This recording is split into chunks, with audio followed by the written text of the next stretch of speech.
तो जब आप एमेच्योर फाइटर हैं, हाँ, तो आपको कुछ नहीं मिल रहा, ज़ीरो, कुछ भी नहीं मिल रहा। ज़ीरो मिलता है आपको एमेच्योर फाइटर में। एक्चुअली ज़ीरो से कम मिलता है, बिकॉज आपको एमेच्योर में पे करना पड़ता है फाइट करने के लिए। तो जब अच्छा। एमेच्योर फाइटर हैं, तो आपको जाके फॉर एग्जांपल अगर आप अगर पूल खेल रहे हैं, स्नूकर खेल रहे हैं, तो आपको पे करना पड़ता है ना हाँ। खेलने के लिए। सेम चीज़ एमेच्योर में है, हम्म। आपको पे करना पड़ेगा, आपको चांस मिलेगी खेलने का। पर वो 2-3 साल बहुत मुश्किल होते हैं फाइटर के लिए, क्योंकि उसके कोई इनकम नहीं है, आप पे भी कर रहे हो फाइट करने के लिए, बट वो बहुत इंपॉर्टेंट साल होते हैं। वो ट्रेन भी कर रहा है, अपनी डाइट ले रहा है, अपना रोज वर्कआउट कर रहा है, खुद का इक्विपमेंट खरीद रहा है, कोचेस को पे कर रहा है, डाइट ठीक ले रहा है, सारे खर्चे खुद को उसको मेंटेन करने पड़ते हैं, और जब कोई इनकम है नहीं। पर वो 2-3 साल बहुत इंपॉर्टेंट है, बिकॉज उस टाइम पे वो अपना गेम डेवलप कर रहा है, और जितने वो फाइट लड़ रहा है उससे एक्सपीरियंस गेन हो रहा है, उसको फाइट एक्यूमेंट बिल्ड हो रहा है, एक्सपीरियंस बिल्ड हो रहा है। वो जब प्रो बनेगा तो ये सारा एक्सपीरियंस बहुत इंपॉर्टेंट होगा उसके लिए। तो मैं हमेशा फाइटर्स को बोलता हूँ कि एमेच्योर रिकॉर्ड को इसमें रश नहीं करना, वो प्रोसेस बहुत इंपॉर्टेंट है, लगाओ टाइम, एटलीस्ट 20 फाइट खेलो एमेच्योर पे, क्योंकि एमेच्योर रिकॉर्ड आपका फिर प्रो में काउंट नहीं होता। हारो, कोई प्रॉब्लम नहीं है, हारो, और एक्सपेरिमेंटेशन भी कर सकते हो। एग्जैक्टली, एक्सपेरिमेंट करो, हारो जीतो, देखो क्या काम कर रहा है, क्या काम नहीं कर रहा है। एमेच्योर है टाइम। अंशुल ने बहुत एमेच्योर फाइट खेले, नॉट जस्ट एमएमए, उसने एमएमए खेला, जित्सु खेला, सब कुछ खेला उसने। पुण्यजीत ने बॉक्सिंग खेला, जित्सु खेला, सब कुछ खेला, एमेच्योर खेला, सब खेला। उसके बाद जब वो प्रो गए, तब उनका एक गेम बिल्ड हो गया था, क्योंकि उन्होंने ट्रायल एंड टेस्ट कर दिया है, समझ में आ गया है कि क्या होता है। तो एमेच्योर में आपको कुछ नहीं मिलता। फिर आप जब प्रो बनते हो इंडिया में, और इंडिया में बहुत फनी बात है, बहुत दुख की बात भी है, मैंने ये भी देखा है, प्रो फाइटर्स इंडिया में भी ऐसे ट्रीट होते हैं जैसे वो एमेच्योर फाइटर हों। बहुत सारे प्रो फाइटर्स हैं जो जाते हैं फाइट खेलते हैं, उसके लिए भी बेचारे पे करते हैं। अब वो प्रो के लिए पे क्यों कर रहे हैं? बिकॉज उनका कुछ फेडरेशंस, ऑर्गेनाइजेशंस उनका रिकॉर्ड चढ़ा देते हैं। सो 2 मेन वेबसाइट्स होती हैं, टैपोलॉजी और शर्डॉग। इन पे आपका रिकॉर्ड चढ़ता है एज अ प्रो फाइटर। तो 1-2 इंडिया में ऐसे प्रमोशंस हैं जो चढ़ा सकते हैं, they have the right, they have the ability.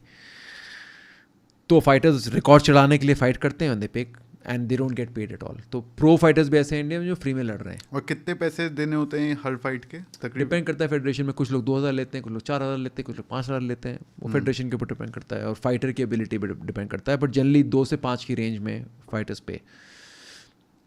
तो अब इंडिया का कि 2-3 प्रमोशंस हैं अच्छे। बेस्ट वाला मेरे ख्याल से मैट्रिक्स फाइट नाइट है अभी, जिसका अब मुझे एग्जैक्टली नहीं पता कि अभी करंट कॉन्ट्रैक्ट क्या है, but I feel minimum I think 1 lakh to show है और 1 लाख टू विन है। मैं श्योर नहीं हूँ, बट टेंटेटिवली। तो यानी अगर आप फाइट जीते तो 1 लाख तो आने के एंड 1 लाख जीतने के 2 लाख रुपए आपको मिलते हैं। आपने जब कॉन्ट्रैक्ट साइन किया तो आपको बस फाइट वेट देना है, make the weight, 1 lakh you have.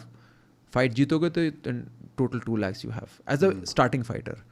अब जो उनके जब चैंपियन बन जाओगे आप, some fighters are getting paid very well. They're getting UFC का 10+10 also. Some are making more. तो Matrix Fight Night is the place to be in India.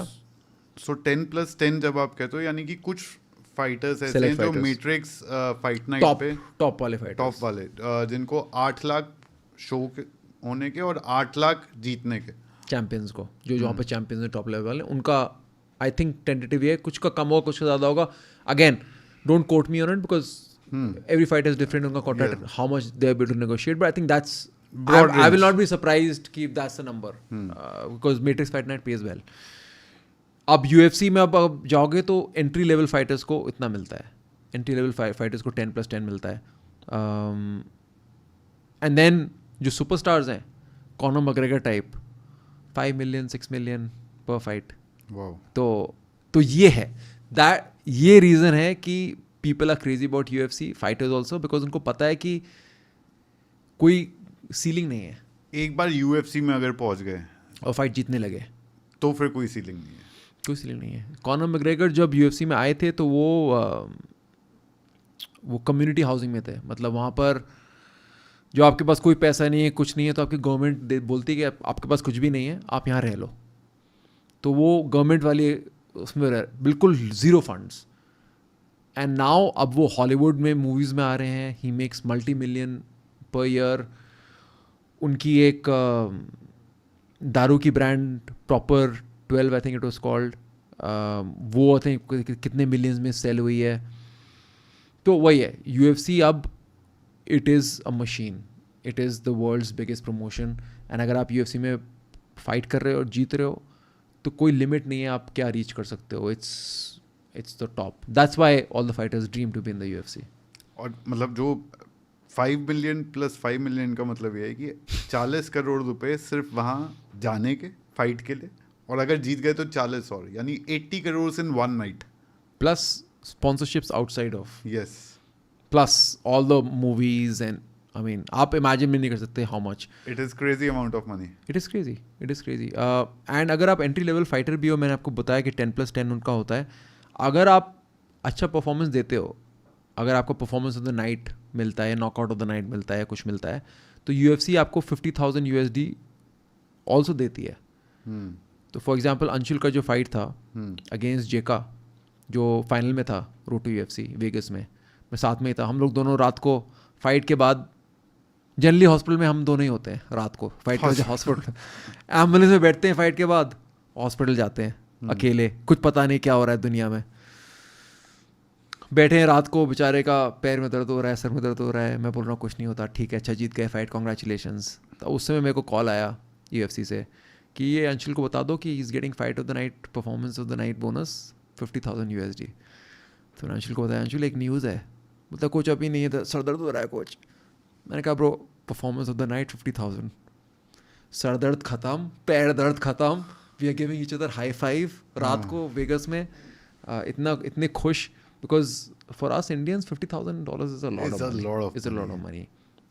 And 40 lakh रुपए, चल it's a lot of money. I mean tax wax हटा के इतना मिलता नहीं है, बट ऑन पेपर या, but that also is a lot of money. तो वो opportunity to be honest is difficult to explain it. But वो जो इंडियन फाइटर के लिए जिसने बेचारे ने इतना स्ट्रगल किया है सालों साल, अब लोग बोलेंगे कि अरे यार उसको इतना पैसा मिल गया. हाँ, पर उसने 8 साल बेचारे ने लोन ले लेके तो उस पॉइंट पे पहुंचा. 5,000 रुपए की फाइट के लिए 5,000 रुपए पे करने के लिए लोन ले रहा है जो, और रेलवे टिकट के लिए लोन ले, और 8 साल के लिए 8 साल से कर रहा है. हाँ. तो अब उसको फाइनली जब वो फाइट जीता, टूर्नामेंट भी नहीं फाइट, टूर्नामेंट जीता है, देन ही मेक्स इट. तो हमें लगता है कि और एक फाइट तो जीतनी थी भाई. 8 साल जो उसने सैक्रिफाइस किए हैं, जो मैं इकोनॉमिक्स का बंदा हूँ, तो अपॉर्चुनिटी कॉस्ट जो उसकी थी 8 साल, वो कुछ और करता, नॉर्मल जॉब भी ले लेता, he would have made more than this. But it's his passion, it's what he does for a living. वो इंडिया को रिप्रेजेंट करता है. वो फाइट जीता, he didn't say Anshul Jubilee won, he said Namaste UFC. His first thing that he said was Namaste UFC. How much India has arrived.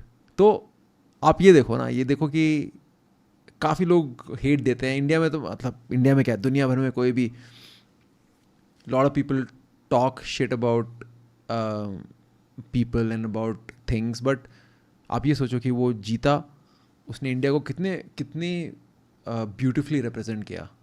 नमस्ते UFC बोला, India has arrived बोला. Dana white से हम लोग मिले back stage, उसने Dana को बोला कि you know everyone in India loves you, you know he is so proud. तो ये सारी चीज़ें हमें सेलिब्रेट करनी चाहिए. कल हम लोग ने देखा नहीं कल क्या होगा, whether Anshul will go on and become legend और ही विल नॉट मेक, जो भी है. बट अभी तक I think he is made India proud.